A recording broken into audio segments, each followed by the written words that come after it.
So question number 11 है Baichung's father is 26 years younger than Baichung's grandfather and 29 years older than Baichung. The sum of the ages of all the three is 135 years. What is the age of each one of them? तो ये थोड़ा confusing लग सकता है. बाइचंग के father की as 26 years कम है बाइचंग के ग्रैंडफादर से, और बाइचंग के फादर बाइचंग से 29 इयर्स बड़े हैं. तो अगर हम बाइचंग की एज को x ले लें तो बाइचंग के फादर की एज आएगी x से 29 ज्यादा, क्योंकि क्वेश्चन के हिसाब से बाइचंग के जो फादर है वो बाइचंग से 29 इयर्स बड़े हैं, और उसके बाद जो बाइचंग के ग्रैंडफादर है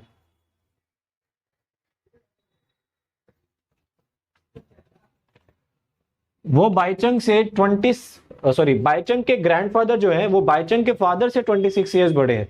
तो बाइचंग के फादर की एज थी x प्लस 29, उससे 26 ज्यादा. तो बाइचंग के ग्रैंडफादर की एज आ गई 29 प्लस 26, सो ये आ जाएगा 55. उसके बाद है the sum of ages of all three is 135 years. तो इन तीनों की एज को अगर ऐड करें, x को, x प्लस 29 को और x प्लस 55 को, तो 135 आएगा.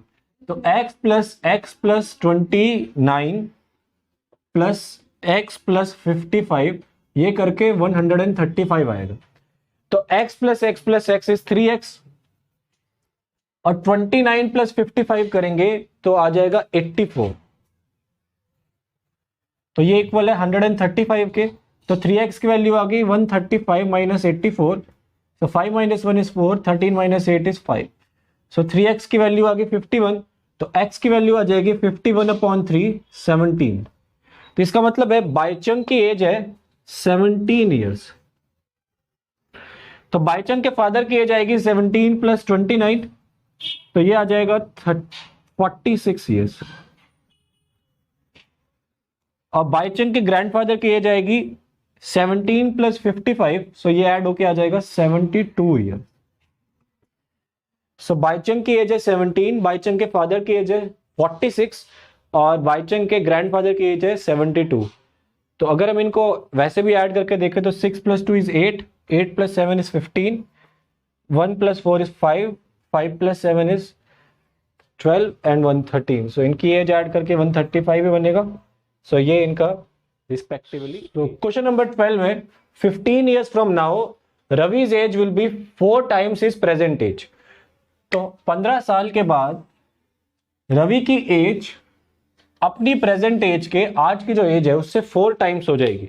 तो से आज की एज x है रवि की, तो 15 इयर्स के बाद रवि की एज x प्लस 15 होनी चाहिए, लेकिन वो उसकी प्रेजेंट एज का 4 टाइम्स भी है. तो अगर रवि की प्रेजेंट एज आज x है तो 15 इयर्स के बाद उसकी एज 4x हो जाती है, और ऑब्वियसली उसकी एज 15 इयर्स बढ़नी चाहिए. तो ये दोनों को इक्वल होना पड़ेगा आपस में, तभी जाके ये इक्वेशन सॉल्व हो पाएगी. सो x प्लस 15 इक्वल होगा 4x के. सो 4x minus x is 3x, और ये इक्वल है 15 के. तो x की वैल्यू आ जाएगी 5.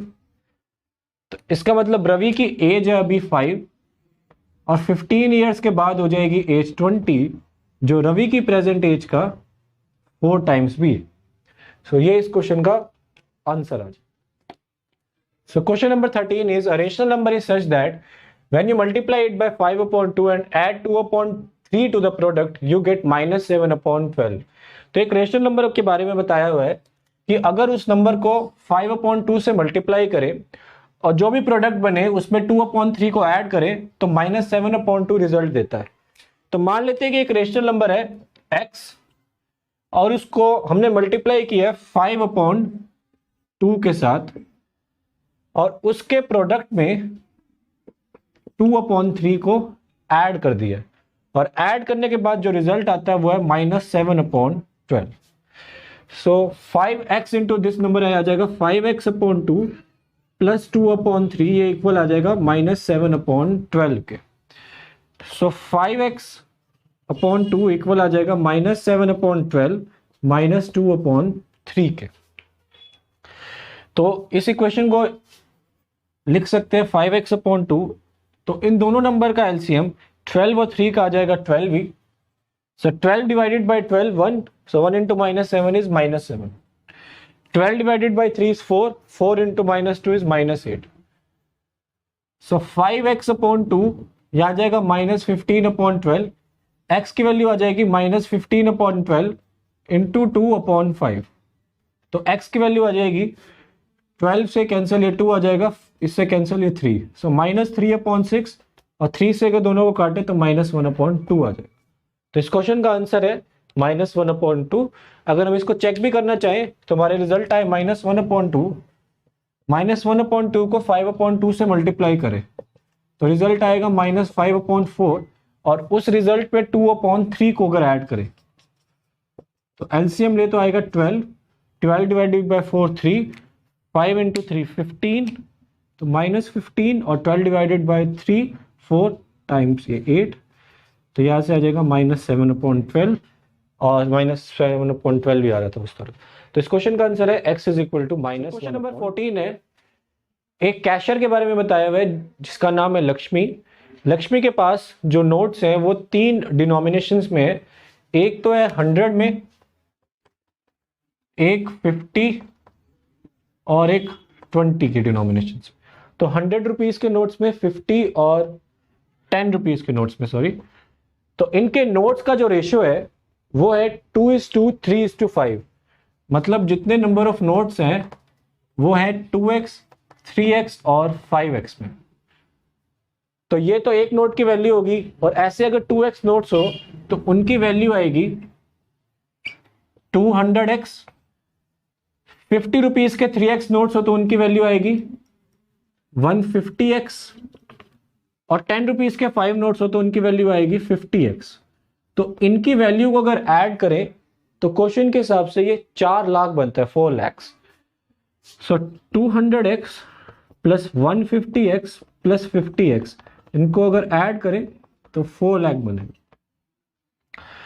सो 200 प्लस 150 इज 350, 350 प्लस 50 यह आ जाएगा 400। तो 400x की वैल्यू आ गई 4 लाख। तो x की वैल्यू आ जाएगी 4 लाख अपॉन 400। तो x की वैल्यू आ जाएगी 4 लाख अपॉन 400। 2 0 से 2 0 कैंसिल और 4 से कैंसिल, तो ये 1000 आ जाएगा। तो x की वैल्यू आ गई 1000। अब जो हमने नंबर ऑफ नोट्स लिए थे वो थे 2x, 3x और 5x। तो नंबर ऑफ नोट्स आ जाएंगे 2 into 1000। 2000 नोट्स तो है 100 रुपीज के, 3000 नोट्स हैं 50 रुपीज के, और 5000 नोट्स हैं 10 रुपीज के। तो अगर हम वैल्यू भी चेक करें सो 200 into 2000 into 100 इनकी वैल्यू आ जाएगी 2 लाख। 50 into 300 इनकी वैल्यू आ जाएगी 1.5 लाख, और 5000 into 10 इनकी वैल्यू आ जाएगी 50,000। तो 1.5 लाख और 50,000 ये हो गया 2 लाख, और 2 लाख 4 लाख आ जाएगा। तो ये इस क्वेश्चन का आंसर हो जाएगा। तो क्वेश्चन का रिवाइज करें क्या क्या था। सो एक लक्ष्मी, एक कैशियर एक बैंक में, जिसके पास 3 डिनोमिनेशंस में करेंसी है, ₹100, ₹50 और ₹10 में। उनका जो रेशियो है नोट्स का 2:3:5 है, तो हमने माना 2x, 3x और 5x। तो वैल्यू आ गई 200x, 150x और 50x। क्वेश्चन के हिसाब से इनकी जो टोटल वैल्यू है वो है 4 लाख। तो हमने ऐड किया 200x, 150x और 50x को, ऐड होके आ गया 400x, इसकी वैल्यू है 40 लाख या 400,000। सो अगर x की वैल्यू को सॉल्व करें तो 1000 आ जाएगा। सो 2x करके आ गया 2000, 3000 और 5000। तो ये इनकी रिस्पेक्टिवली वैल्यूज होगी, और नंबर ऑफ नोट्स इतने आ गए। तो ये इस क्वेश्चन का। सो आगे बढ़े, क्वेश्चन नंबर 15 है, I have a total of ₹300 in the coins of the denominations ₹1, ₹2 and ₹5. The number of 2 rupee coin is 3 times the number of 5 rupee coin. The total number of coins is 60. How many coins of each denomination are with me? तो 1 rupee, 2 rupee और 5 rupee इनके total 160 coins है। तो 1 रुपी, 2 रुपी और 5 रुपी के total 160 coins है, जिसमें जितने 2 रुपी के कॉइन है वो 3 टाइम्स है 5 रुपी के कॉइन के। तो मान लीजिए 2 रुपी के कॉइन, 5 रुपए के कॉइन अगर x है तो 2 रुपए के कॉइन उसके 3 टाइम्स मतलब 3x हो जाएंगे। अब इनका जो सम आता है वो आता है 160, तो इन दोनों को अगर ऐड करें तो 4x आएगा। तो 2 रुपये और 5 रुपये के कॉइन्स है 4x नंबर में, तो 1 रुपये के आ जाएंगे 160 माइनस 4x कॉइन्स। तो इतने इतने तो नंबर ऑफ कॉइन्स है। 1 रुपये के 160 माइनस 4x, 2 रुपये के हैं 3x कॉइन्स और 5 रुपीज के हैं x कॉइन्स। अब वैल्यू पे चले तो 1 रुपये के अगर इतने कॉइन्स है तो इनकी वैल्यू आ जाएगी 160 माइनस 4x। 2 रुपीज के अगर 3x कॉइन्स है तो इनकी वैल्यू आ जाएगी 6x, और 5 रुपीज के अगर x कॉइन्स है तो इनकी वैल्यू आ जाएगी 5x। अगर इनका सम करें तो 300 रुपीज आना चाहिए।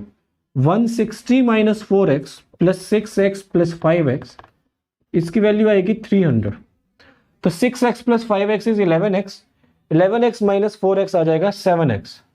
7x की वैल्यू आ जाएगी 300 माइनस 160 140, तो 7x की वैल्यू आ गई 140। तो x की वैल्यू आ जाएगी 140 अपॉन 7, तो 140 अपॉन 7 करें तो 20 आता है। तो इसका मतलब x की वैल्यू 20 है। तो अगर x की वैल्यू 20 है तो 2 रुपीज के कॉइन्स हो गए 3 टाइम्स 20 60, 5 रुपीज के हो गए 20, तो 60 प्लस 20 इज 80, तो इतने कॉइन्स जो बचेंगे वो 80 बचेंगे। तो 1 रुपीज के 80 कॉइन्स है, 2 रुपीज के 60 और 5 रुपीज के 20 कॉइन्स है। और ये इस क्वेश्चन का आंसर। इसका लास्ट क्वेश्चन है, The organizers of an essay competition decide that winner in the competition gets a prize of rupees 100 and the participant who doesn't win gets a prize of rupees 25. If the total prize money distributed is 3000, find the number of winners if the total number of participants is 63. So अगर 63 participants है तो उसमें से कुछ ही जीत सकते हैं, जो नहीं जीते होंगे वो 63 माइनस x रहेंगे। तो मान लेते जो x वो नंबर है जिन्होंने ऐसे कंपटीशन को जीता है, और जो नहीं जीत पाए ऐसे 63 माइनस x है। तो जो जीत चुके हैं उनको मिलते हैं रुपीस 100 का प्राइस, और जो नहीं जीत पाए हैं उनको मिलता है रुपीस 25 का प्राइस। तो जो जीत पाए हैं उनको मिलेगा 100 इंटू एक्स 100x का प्राइस, और जो नहीं जीत पाए हैं उनको मिलेगा 25 इंटू 63 माइनस x का प्राइस। तो इन दोनों प्राइस को अगर ऐड करें मनी को तो ये 3000 आना चाहिए। तो इन दोनों प्राइस मनी को 100x plus 25 times 63 minus x को अगर ऐड करें तो ये 3000 आना चाहिए। तो 100x plus 25 times 63 minus x equal आ जाएगा 3000 के। तो 100x plus 25 times 63 minus x 3000 के इक्वल। तो यहां से आ जाएगा 100x plus 25 times 63 minus 25x is equal to 3000। So 100x minus 25x आ जाएगा 75x, और ये इक्वल आ जाएगा 3000 माइनस 25 टाइम्स 63। तो हम एक ट्रिक से इसको सॉल्व कर सकते हैं। ये तीनों ही नंबर 25 के मल्टीपल है, तो 25 से अगर कॉमन ले तो इसको लिख सकते हैं 3 टाइम्स 25x, और 25 अगर इधर कॉमन ले तो यहां से आ जाएगा 25 टाइम्स 1 25 एंड 50 120, और इधर से आ जाएगा 63। सो 25 से 25 कैंसिल, 3x की वैल्यू आ जाएगी 120 माइनस 63 इज 57। तो x की वैल्यू आ जाएगी 57 अपॉन 3 दैट्स 19। तो जिन्होंने इस ऐसे कंपटीशन को जीता है ऐसे 19 पार्टिसिपेंट्स हैं, और जो नहीं जीत पाए वो हो गए 63 माइनस 19, तो उनकी वैल्यू आ जाएगी 44। सो 44 ऐसे पार्टिसिपेंट्स हैं जो जीत नहीं पाए हैं, और 19 ऐसे पार्टिसिपेंट्स हैं जो जीत पाए हैं। ये इस क्वेश्चन का आंसर।